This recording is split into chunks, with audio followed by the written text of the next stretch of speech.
It's a hidden treasure that most will never step foot on. Surrounded by the waters of the Susquehanna with restricted access to the public, Haldeman Island is a game land in a preserved state of mind. We band about 2,500 to 3,000 Canada geese each year statewide as part of our annual banding program. Today, the island's serene wetlands are the perfect place for collecting data. State Game Commission biologists, field officers, and a few volunteers tagged along to tag some geese. Okay, there you go. A lot of the geese, last week there were probably 40-some geese here, but I think a lot of them got onto the river, so this is what's left. Gathering a gaggle isn't hard this time of year. Most geese remain grounded during their molting stage. This is our chance, yeah. The light blue stubs you see will eventually grow to replace the large flight feathers the birds lost last year. Okay, box 1 is yours, Bill. Yeah, it's 1028, 73, 101. This year, biologists hope to band about 2,700 geese statewide, about 1% of the breeding population. Each tag is engraved with a toll-free number, and migration data is collected when someone, usually a hunter, finds one down the road. Where do I put him? You can take him back to the big lake when you're done. Now, once a goose is banded, we can release it back into the wild. And as these adults continue to develop their new wings, they'll probably stick around here at the lake for about another 6 weeks before taking off to who knows where. In Dauphin County, Mike Parker, CBS 21 News.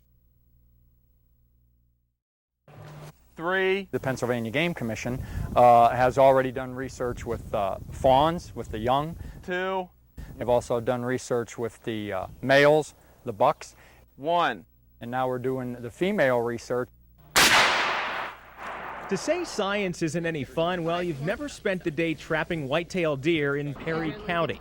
Since January, a team of biologists has been running wild in Tuscarora State Forest, enticing like this and tagging over 300 deer as part of a new doe survival study. For the deer to move to the back of the trap, we open the door, just go in there, grab them in any way we can. When most of the does are caught, they'll be fitted with one of these radio collar type devices here. Now, this battery pack will guarantee that the researchers will be able to track them in the woods for at least 3 years.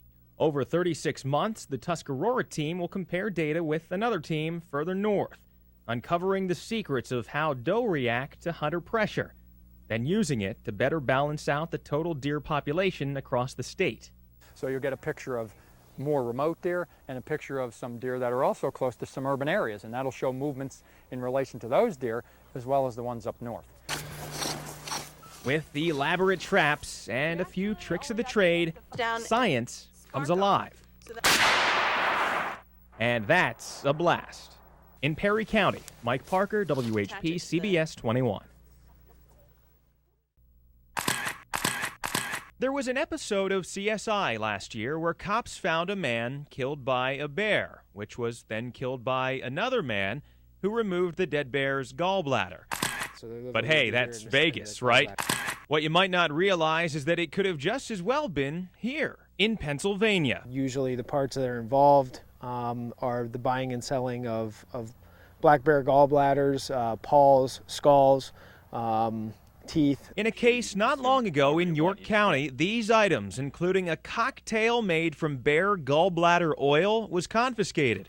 The owner was buying the animal parts illegally and paying a pretty penny. A bear gallbladder that's illegally bought and sold in Pennsylvania, go around $100, maybe more, maybe less. You get that over to the markets overseas, you might be talking about a $5,000 gallbladder, depending upon a variety of different things. And in some reports, we've read gallbladders going for as much as $20,000. In the U.S. and in many other countries, it's illegal to sell wildlife parts, exotic or not. Even in Pennsylvania, if you legally shoot a deer, you can't legally sell the meat, let alone its antlers, which in the velvet stage are considered an aphrodisiac in some Asian cultures. Bear paw soup is a delicacy, and gallbladder tea treats liver disease. So you can liken the illegal trade of animal parts to, say, buying a TV out of the back of a van in a dark alley. You might not have actually stolen the TV, or in this case, a black bear gallbladder like this, But if you're caught with it, you're in just as much trouble as the person who did. Actually have several officers assigned to just deal with the illegal wildlife trade problems. Just this month, when a roadkill bear was found near Dillsburg, officers were able to harvest the gallbladder and other parts. They could be used to catch illegal traffickers in an undercover sting. And while the Hollywood scenario may seem far-fetched, you can't make this stuff up. Hard to stop, and even harder to swallow. In York County, Mike Parker, CBS 21 News. But that's